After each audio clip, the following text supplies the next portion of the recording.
welcome to another gauge demo from fitgauges.com. So today I'm going to show you my Icon A5 Airspeed Gauge. It's quite a basic, simple gauge, but it's quite fun because it's one of a very few number of gauges that I have designed specifically for one aircraft. I don't normally do aircraft specific gauges, but I do have a sort of love-hate for the Icon A5, so I created the gauges for it, and this is the airspeed variant. Okay, so now we're going to be covering the buttons and dials. So we'll start off with the S buttons. Now S6 has no function. S5 will drop the flaps right to the bottom. S4 will lower the flaps one indent. S3 will raise the flaps one indent. And S2 will raise the flaps fully. Okay, so the left dial, this will actually do the flaps control as well. So you'll just move the flaps left and right. So that fully controls the flaps with the left dial as well.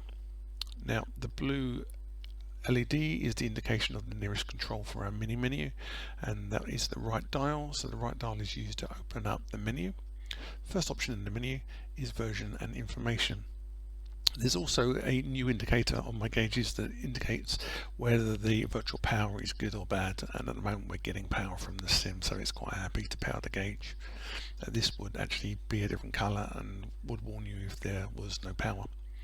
So we'll hit the left dial and that will bring the information page up, and then we can turn that off with the left dial. On the right dial we go to the next option, which is the left sidebar. Now the left sidebar we can turn on and off with the left dial. So the first option is to replace the sidebar with button sidebar, and then we can now blank it off completely as well, and this is a change I'm putting in on all my gauges.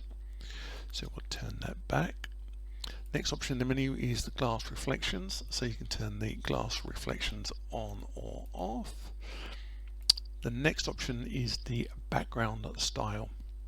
There are 7 background styles in all my GA gauges, and this starts with a grey dial on a single screwed background, and then it goes to a black dial, darker overall gauge, just a gauge on a black background, the original 2-screw backplate, and then the black dial version and a darker version. So I prefer that one.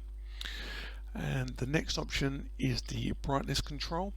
Now this only affects physical fits, but it will change the brightness on all your gauges.